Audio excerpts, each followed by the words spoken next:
And I'll be telling you, Shane, yes, my feet, the feeling in my feet has finally come back. It has been one of those things. Like, listen, for those of you who follow along, who follow me for some of the Bears stuff, I was out there at Soldier Field on Sunday, freezing, also knowing, too, that I had to start. I didn't have to start. I started Caleb Williams. I needed Caleb Williams in a couple of leagues because didn't quite believe what was going to go on. And so I stacked him with DJ Moore. And again, this is a humble brag, like usually the one that I would take on NFL Fantasy Live or anything like that. But Caleb Williams came through.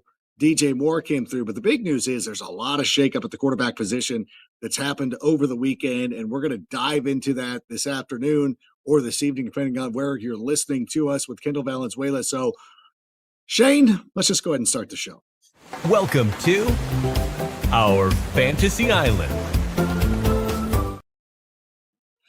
Welcome to Fantasy Island. I am your host, Adam Rank, and every week we like to go out there and talk with you about all the great stuff that's happening in the fantasy football. It's a catch-up. I know, I can tell that I'm trying to get this retweeted. Usually I forget how short the introduction is here on the Fantasy Island show. But here, joining me right now is from one of the co-hosts of Fantasy Life on Sirius XM, one of the best in the business, and she joins us here to talk about some fantasy football. Please welcome to the show, Kendall Valenzuela. Woo! How's it going? You're defrosted. Good. You're on a high. What are we talking about? I'm ready to go.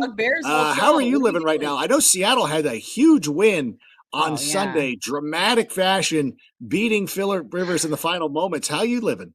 You're living better than me. The Seahawks, I don't know. I like to tell myself, I'm cautiously optimistic that they were saving themselves, right, for Thursday, because it's such a big game against the Rams. That's why they didn't look so good going up against old man Phillip Rivers at 44 years old and shutting him down. But I'm good.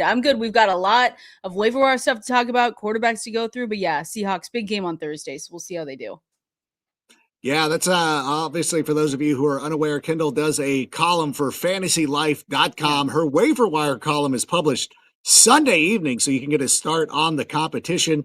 And I go on, a lot of people are going to have to be diving into the waiver wire this week because a lot of you might have been able to get to the fantasy playoffs, maybe even had a buy. Because this has happened to me in one of my leagues where I had to buy Patrick Mahomes is my quarterback or was my quarterback. I'm going to have to make a change. Man, what are the roughest injuries? You know, again, like it's tough to lose anybody in the NFL, but I think like when somebody like Patrick Mahomes, I think back, and I know a lot of people have drawn correlations between this and when Tom Brady went down years ago after the in the 2008 season. It was against Kansas City, if I remember this correctly. It's tough to lose a superstar of this magnitude. What were your thoughts when you saw this? Because I was gutted to see Patrick Mahomes carried off the field. Listen, we don't want anyone getting hurt. Like we always say, next man up mentality. But at the end of the day, like all these guys going down, it's just brutal. So I felt awful, right? And especially at this point in the year, we have to look and say it's really late. We're mid-December right now. So anyone that gets injured mid-December and going into January, you have to say to yourself, okay, how is their recovery going to look? You know what I mean? What's the timeline here? How does it look? So I think for Patrick Mahomes, especially like with this team, it's been such a bad season that is a culmination of everything, right? A bad season, you know, not living up to expectations. Is the first time that they're not going to win the AFC West. They've won that every year since 2015. First time we won't see them in the playoffs since 2014. So you couple all that with Mahomes going down, it's just brutal. You feel bad. Like no matter what people think about the Chiefs and say, oh, well, I'm excited to get new teams in there, which it looks like the playoffs are just going to be absolutely bananas going into the next couple of weeks. But yeah, the Chiefs and that dynasty kind of ending before our eyes was insane. You know, it's interesting because I just saw something about this on one of the social media sites that I'm on. Is somebody was talking about the fact that there's going to be no Mahomes, the Cowboys might not make the playoffs, and I think this was actually coming from a Cowboys fan, which might be the reason why this person was talking the way that he was.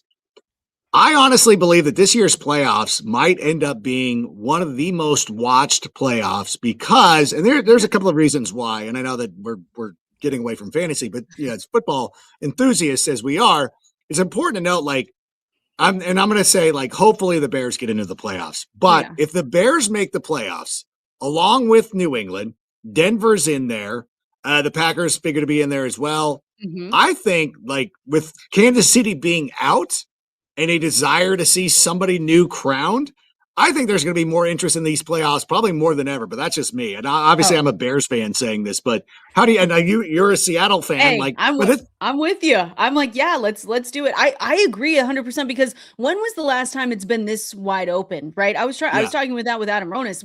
Because we sit back like once a week and we sit back and we say who's a dominant team in the NFL right now? Like a truly dominant team where either, you can take whatever whatever facts you want to take, but we say who's fun to watch like on offense, for us in fantasy, like who's actually really fun to watch, and it's really hard to come up with three great teams, right? You've got teams like the Cowboys that always score. You want to say the Bills, but there's not that many fantasy players that have an impact on you. So for like if we started the playoffs, if everything ended today, right? You'd have the Steelers who, play in a few minutes here, but you've got the Chargers, you got the Jaguars, the Eagles, Tampa Bay, Seattle, the Bucks, the Bears, the Packers. Like that sounds so fun because at the end of the day, if that started today, I wouldn't know who was going to go all the way. There's no dominant team right now. I think the Rams are in there, but we'll see what their injuries look like. But yeah, in Denver, of course. But yeah, I'm excited for it. I'm excited to see how it all shakes out. These next couple of weeks are just going to be true chaos, and I'm excited for it. yeah, same here. And as you said, if the playoffs started today, one of the first round matchups would be the Bears playing host to the Green Bay Packers in the Yes. playoffs. Like if you don't think that that would be one of the most highest rated playoff games of all time, then you're just fooling yourself. I have to, and it wasn't Adam Rodas who said this, but it has to be a Cowboys hater or a Cowboys fan who's just so mad that his team's not making the playoffs that he would be like, nobody's gonna, Yes, like, everybody is gonna watch these playoffs. It's going to be for a lot sure. of fun, a lot of entertaining football, but we still have our own fantasy football playoffs Yep. going. And again, we mentioned it a moment ago, for anybody who is without Patrick Mahomes, and I'm not asking for a friend. I'm asking for me as I sit here and look over the waiver wire options, and we'll make this a broad base and we can Hmm. break it Hmm. down because each league's different. Each league, like I play in some of these home leagues where like everybody has three quarterbacks. You're like, why do Yes, you hold on to three quarterbacks? And they're I always like know. this very reason. He's like, you fantasy people.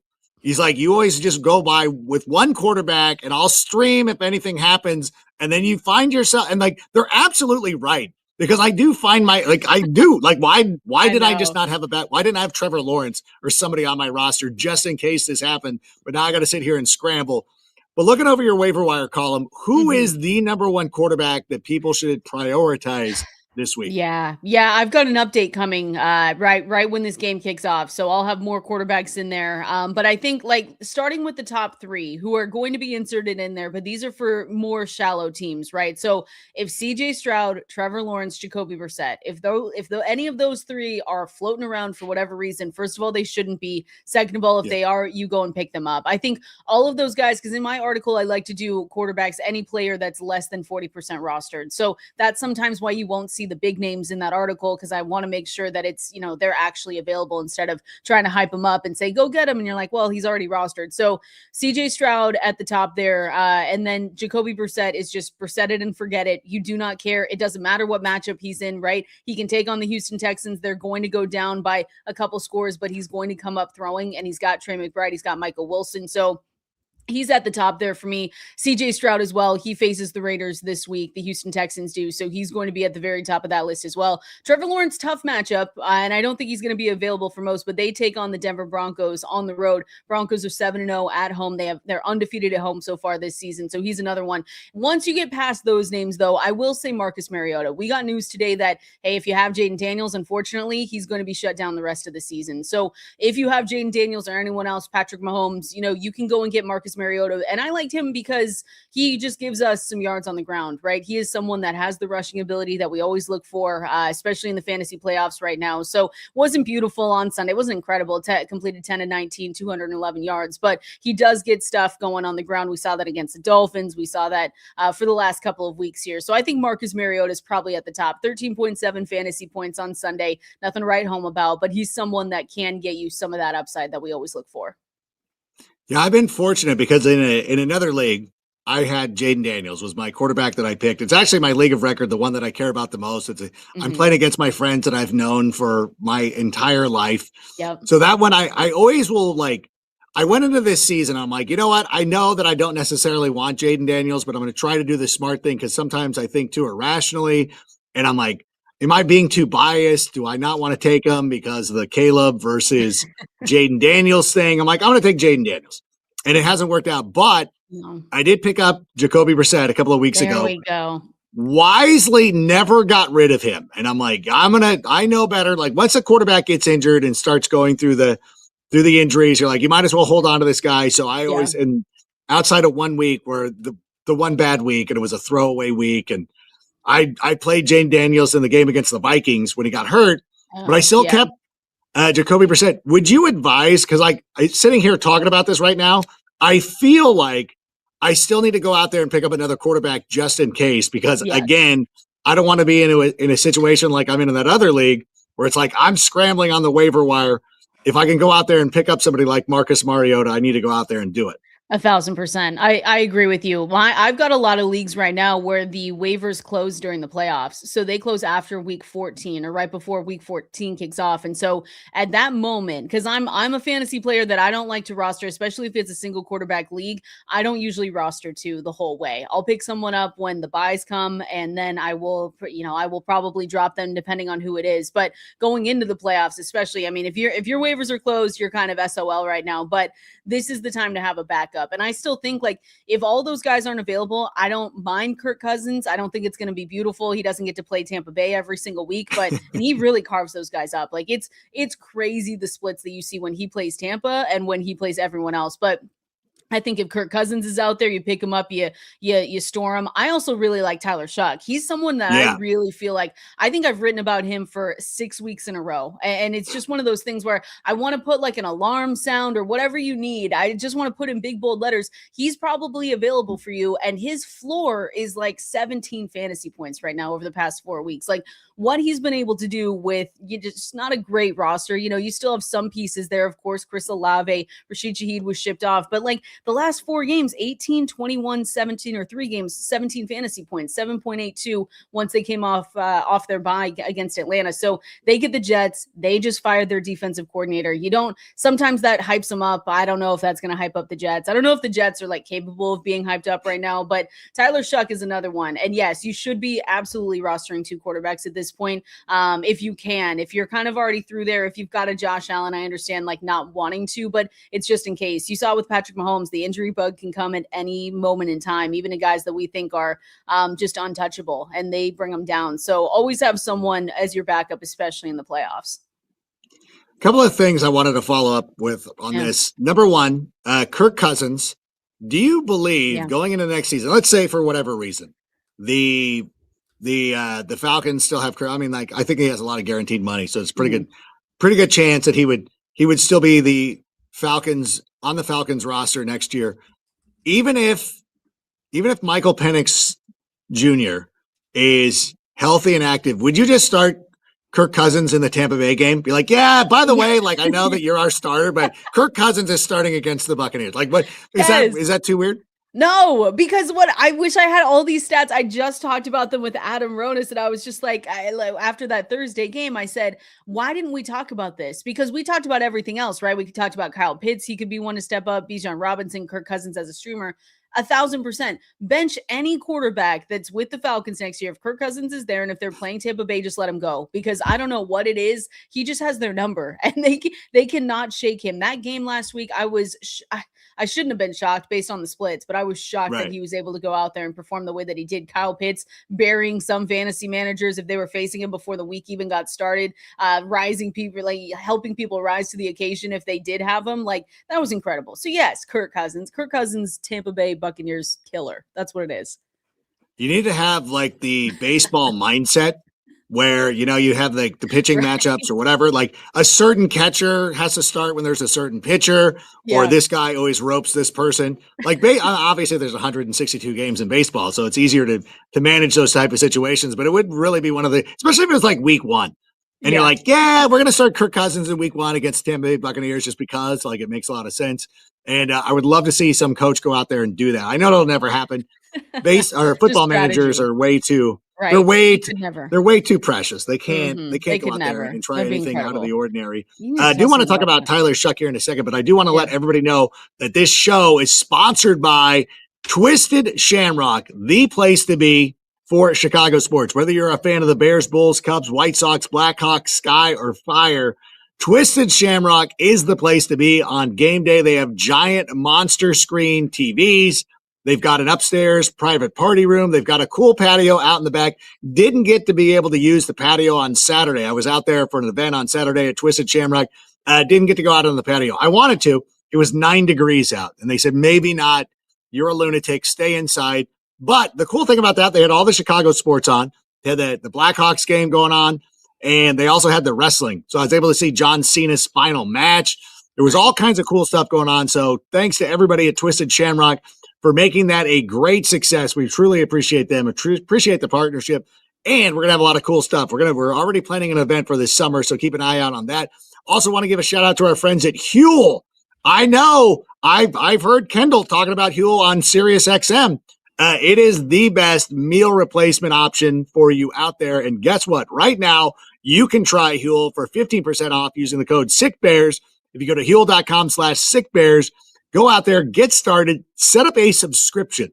Like I'm in the middle of my Marathon Mondays. I'm in the third of my 6 shows. Huel has been getting me by, and you can go try it for 15% off. So be sure to check out our friends at Huel. All right. Tyler Shuck. I wanted to go back to that one. How, like, it's one thing though. We talk about it in theory. Like Tyler Shuck makes a lot of sense. Yada, yada, yada. Do we really have the guts to do it? Like, obviously, like Bryce, like if these are my 2 options, again, this is very personal. Tyler Shuck or Bryce Young. Bryce Young's got a decent matchup this week. Which way are we leaning on that? I would.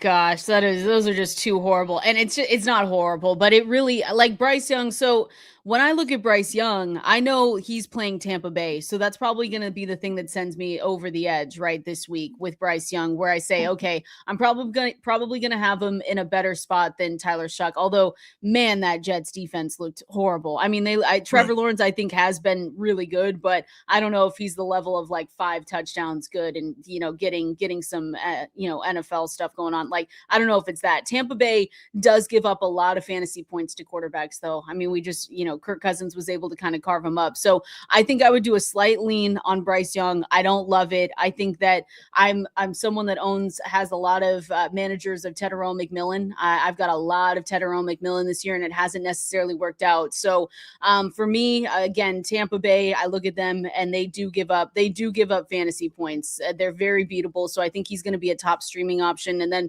for Tyler Shuck, I'm just, the floor with Tyler Shuck isn't bad. That's the thing that I keep going back to, is that Tyler Shuck is not an awful option, but I think I would lean to Bryce Young. They're in these games too, where they have to win the next 3, right? Because no one wants to win that division at all. So they've got Tampa twice. If you have a playoff that for whatever reason goes to week 18, you should be picking him up and just storing him, putting him away. If you absolutely need him, week 17, you're going to not want to play him against Seattle because that's going to have big implications there. But yeah, I think I would go Bryce. Don't love either of those though, Adam. I wish you had better options. Listen, I should have prepared better. And honestly, this is one of the leagues that I play in that every year I'm in the mix, and I get to at least I get to at least the semifinal round. Okay. And if not the championship game. I've won it once, and I've lost like 9 in a row in the semifinals or finals, usually the finals, and it always comes down to a quarterback decision. Yeah, it always comes back down to a quarterback decision for me. That I got to make a call, and it's always like, and I just make the wrong one. I remember like years ago, I picked Marcus Mariota when he was with the Titans over somebody else. It was the game where Marcus Mariota broke his leg. I think it was Dak Prescott. I picked the guy who broke his leg. Like I would have won. Like I lost the match by 2 points in that I would figure if the quarterback who broke his leg played the full game, I would have won. I'm always stuck. So it's like I have a great relief because this season I drafted Patrick Mahomes under the thing of like, now I don't have to worry about it. Now I don't have to make a decision at quarterback. Patrick, and he was playing. So I thought about it too. I'm like, well, if this goes bad, then I will go out there and I'll play somebody else. And then I think at some point I had Jordan Love on the roster. who I let go because after Patrick Mahomes was playing so well, I also looked, I'm like, well, Jordan Love's going to play the Bears in week 16, and there's no way that I would ever play him in that situation ever. So there's no point in even having him on my roster. So I got rid of him, which is what I did. And but now I got to figure it out. Brutal. So it's either going to be Tyler Shuck and Bryce Young. I'll keep you Brutal. posted. I'll let you Yeah, know please let me know. I do one want way to or know the who you other. go. Yeah. But I want to ask you about Jordan Love this week against the Chicago Bears. Now, obviously, a couple of weeks ago, we had a great game against them. Christian Watson is banged up a little bit. That might be a factor. And now we've seen it too. When teams play the Chicago Bears, they're now 2-10-1. Only the Kansas City Chiefs have won after playing in Denver. What do we think about Jordan Love this week? Because I know a lot of fantasy managers are going to roll with him. Yeah. What is your outlook for him? I'm going to be a little bit more pessimistic with Jordan Love, just because I think that the air has to be deflating for the Packers right now. Like it just has to be. I don't think there's any way where we can look at them and say, yeah, they're feeling really good about the week that they just had. I think they lost 2 of their 3 biggest playmakers and players on that team, personalities, whatever you want to say, leaders. I think Christian Watson's going to be, if he's able to play, I think that's going to make a difference. And so we'll see. I know that they're trying to tell us that Christian Watson's going to be good to go, that it was just precautionary with the hospital visit. He was able to fly home with the team, but he's done so much for this team stepping up since that Tucker Kraft injury. And I think if he's not able to go, that's a huge loss. And I think the Micah Parsons loss is just going to be one that just, it's tough. It's really tough to like rally through that. We do overreaction Mondays for fantasy life on Sirius XM. And I asked Adam, I said, are the injuries too much to overcome for them to have a Super Bowl run? And I said, yeah, because at the end of the day, like we still have to talk about the Packers as being, obvious playoff contenders and someone that could, vie for a Super Bowl this season, because there hasn't been this team that's absolutely amazing, that's dominant everywhere else. But I think this takes the air out of their tires a little bit. And you can't look at them and say, yeah, they're going to dominate every single week in and week out now. So I'm going to be a little bit cautious about Jordan Love. I want to see where Christian Watson's at, because he was such a big part of this offense and I do think they have other playmakers, right? Matthew Golden stepped up a little bit in that game. Romeo Doubs is obviously going to be there. I think Jaden Reed can get a little bit more, but you're getting them at a time where I feel like they're at their lowest, and they might be able to rally. The Chicago Bears are getting them at their lowest. And so they might be able to rally, but I think it's going to be really tough when you lose, at least in that game, right? Where they lost 2 big players against Denver, completed 20, had 24 completions, 276 yards. Like it was there, but they weren't going to win that game. So I think you're getting them at a tough time. So I'm really excited. I know you are, but I'm really excited for this game. But yeah, I think I'm going to bring Jordan Love down the ranks just a little bit, unless we hear great news about Watson. And even then, I think that they're going to come in a little bit banged up. Yeah, we'll probably, he likely won't practice. Well, there's going to be a Saturday night game. So I'm assuming what their practice schedule is going to be. Christian Watson's probably not going to practice the first time, maybe be limited. I think they'll do stuff. I think they will get him on the practice field so that he can go out there and be, and even if he's not playing, not going to tell the Bears immediately whether he's going to be there or not, because it is a competitive advantage, and Matt LaFleur would want to go out there and take advantage of that. I do want to ask you, though, before we let you go, is Caleb Williams 4 touchdowns? No, wait, was that right? No, right. No. The Bears scored 4 touchdowns. Yes. Caleb Williams, 2 touchdowns and DJ Moore. Looked really good, looked a little bit more confident. Luther Burden III is starting to look like an absolute stud. Yes. We had planted Nicholas Moriano in the room, the press room today, who asked Ben Johnson about that play. Was it a ad-libbed play? Was it a designed play? And they designed that up for Luther Burden III, which means they're giving him more opportunities. But from a fantasy and a real football perspective, what do you make of Caleb Williams? What did you think about his performance on Sunday? I was there. I could not have been more impressed, but I'm curious of your thoughts. Yeah, I went back and watched it, right? Because, I watch Red Zone and I say to myself, okay, you get a little bit of everything, right? But I want to see what's going on in the middle. Like, what are they doing before they get to the Red Zone? And so I thought Caleb Williams looked good in this game. And I know you asked me maybe 10 weeks ago, okay, can this team make the playoffs? And I said, I don't know. It's going to be close, right? I went to the playoff simulator. I said, it's going to be close, but 17 to 28, 242, 2 touchdowns, like you said. I think that he has been able to grow before our eyes this year, which is what we wanted to see, right? You wanted to see some semblance of Caleb Williams being able to get better as the year progressed, because sometimes we don't see that with these quarterbacks. We see them, get worse as the season goes on, or just can start to keep making these really bad mistakes. And I think with Caleb Williams, we've kind of seen it where we say, okay, it actually did look really good. And so with Caleb Williams, and you said it with Luther Burden as well, I'm so excited for the core of this team, right? And Yeah. I'm fantasy football, so I look at a lot of these rookies and I say, okay, what's the future going to look like? But with not only Luther Burden, but Colston Loveland, like, I'm so excited. I'm itching to get into drafts next year, Adam, to just see where they start to go, because I think they're going to be a little bit undervalued. I think people undervalue this team a little bit too much, and they might still do that at the very start of fantasy season next year.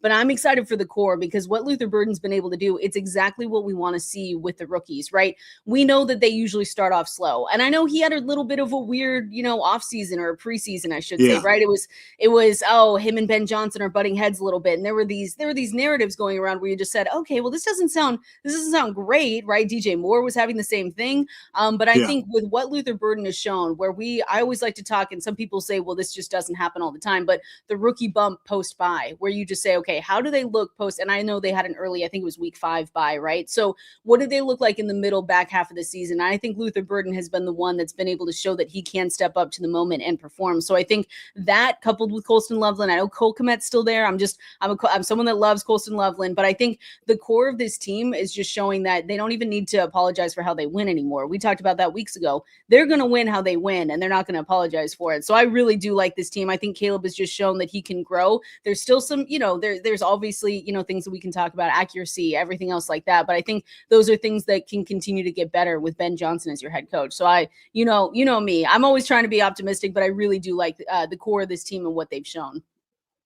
Yeah, I really was encouraged too by the way that Caleb was kind of uncorking some of those passes. I know he was asked in the post-game show about his second touchdown to DJ Moore. And I'll be honest with you, sitting there, in the stands watching that, I really had a tough time deciphering whether that ball was intercepted or not, like what exactly happened, because DJ gets he tosses the ball so quickly, and you're like, oh, did he draw? Like, did he bat that? But everybody was celebrating. So you're like, okay, this is obviously a great thing. Same thing which happened on Jalen Johnson's interception. Yeah. Is it looked like it was a touchdown to Jerry Jeudy. But again, the Bears were celebrating with Jalen Johnson. And I'm like, what happened? Did he knock it out? Oh, he has it. Like that kind of thing. And I really like when the reporter asked Caleb Williams after the game, like, was that an ill-advised throw? He goes, no, I make all the throws. Yes. He was like, no, I make everything that I try and do. And I'm like, it was so fantastic that I was just like, I love that. Like, get confident. This is the time you want your quarterback to sound like that this time of year too. Like, I hate when people just say, oh, well, that's stupid. He shouldn't be saying that, because we can look back at the film. It's like, I want my quarterback. I have Sam Darnold, so I don't have anyone like that, but I want him to feel like that. You know what I mean? I want that. Sam's going to be fine. He's not going to turn into a pumpkin. But I think this was such a complete game by like the Bears, their defense. We can put that into perspective too. Like, it was just an all around great game. I was so happy you got to go and you were there. That was so cool. Oh my God. It was unbelievable. And now going back and looking at some of the things too, because you miss a lot of it when you're at a game, you don't get all that graphics and all that stuff. There was actually a graphic, and somebody had pointed this out. Like they did the graphic where they were like, hey, Bears touchdowns today, 4, Browns first downs, 3. And I'm like, I have lived so long in this life of like just wanting to see a graphic like that in our favor. Because so often it's always the other guys. It's like, hey, the Packers have scored 35 points. The Bears have 35 yards. You're like, son of a gun. Like, I don't want to be in that part of the thing. But now we're the team doing it to people. And again, like I know this is we're doing a little fantasy roundup, but it's like, just to be in a situation where an obvious trap game coming off a stunning loss, and then you go out there and you just beat up on the Cleveland Browns. So it was amazing to be there. And it's amazing having you here. By the way, before I let you go, is there anything else that I missed on the waiver wire that we need to know? Like, is there something that you're like, oh, wait, go pick up this player? I know it's this time of year. There's probably not, but I just want to make sure that there's no stone left unturned. Let me just say this. There are a couple of running backs that you can go and look at, because there were also some running back injuries. So I think Jawar Jordan, he's going to be the running back for the Houston Texans. Woody Marks, If you're getting him, make it be a deep league stash more than anything else. Don't pick him up and expect him to start right away, because I did hear rumblings that Woody Marks could have gone back into that game. They were handling the Arizona Cardinals. So there were rumblings that Marks could have gone back. So if you pick him up and you need to absolutely start someone week 16, I would go a different direction. I would go maybe Ja'Cory Krosky-Merritt if he's available. Chris Rodriguez was inactive in this game, but that was more closer to a game time decision. So I also want to believe, or I'm erring on the side of caution, that maybe Chris Rodriguez is going to be back this week. So again, another tough one. Someone that you can pick up that he will just get the start is Michael Carter. Bam Knight went down with an ankle injury. I believe Adam Schefter was the one today that reported that he is not going to be able to play in week 16. So if you need someone that is going to get the start, only 5% rostered, I would go with Michael Carter, running back for the Arizona Cardinals. Those are some running backs that you can go and pick up. There wasn't much on wide receivers. I'm honestly telling people to go pick up Luther Burden. He's still only 17% rostered. Crazy. People are gonna see that he's injured, right? That he wasn't able to finish the game. Or they might just say, hey, I need to drop someone. I just still say go pick him up, right? Because I think that the chemistry between him and Caleb Williams, we've just talked about it, has gotten great. I think that the schedule upcoming, less than ideal, right? It's Packers, 49ers, week 17. But I think he's done more than enough to be rostered across more leagues. So I think that's the wide receiver I would also go and get. I love it. Yeah, he played really well. Some of the moves he's out there, when he's out in the open field, and he's making moves like a running back, like making guys miss, forcing missed tackles. You don't see that a lot from a lot of these wide receivers. So it was really refreshing to see. And again, I hope it was a situation where he could have gone back into the game, but they were in such command. There was no need to put him out there. That's what I'm thinking too. But people might look at the waiver, like the injury report, and be like, "Oh, well, he wasn't out there." And it's just like, no, it looked like maybe he could have gone back. But I don't know. But I'm still you never know. To go pick him up. Yeah, he walked to the blue tent, exactly. So I was keeping an eye on that. So hopefully he'll be ready to go and all that stuff. But listen, want to thank you so much for being here once again. We've always loved it, so always appreciate the insight. I will keep you up to date on what we're going to do at the quarterback position. I know that you'll forget about it once we get off the air, but still, I want to let you know. I will let you know what decision I do make on that one, but I want to thank you for helping me direct me into what is hopefully the winning direction. Anytime. Appreciate being on the show. I love this show, so I appreciate it. Good luck. Well, no, thank you so much. And Kendall, thank you for being here with us. Make sure you're listening tomorrow and the rest of the week. Sirius XM. They start at 10 a.m. Eastern. They're on for 2 hours. Her and Adam Ronis. Don't tell Jeff Mans, but you're my favorite show. I love Jeff. Like, don't get me wrong. Don't get it twisted. I'm a big Jeff Mans guy, but you guys are my favorite. So really appreciate you. Thank you so much for being here. And hopefully we can get you back in 2 weeks for the grand finale. Yeah, let's do it. Absolutely. Schedule me in. Pencil me in. All right. Love it. Hey, there she goes. So for Kendall, I'm Adam. Bear down. Good luck in your matchups this week. And Shane, go ahead and play us out. And that's a wrap. Hope you don't miss us too much until next time.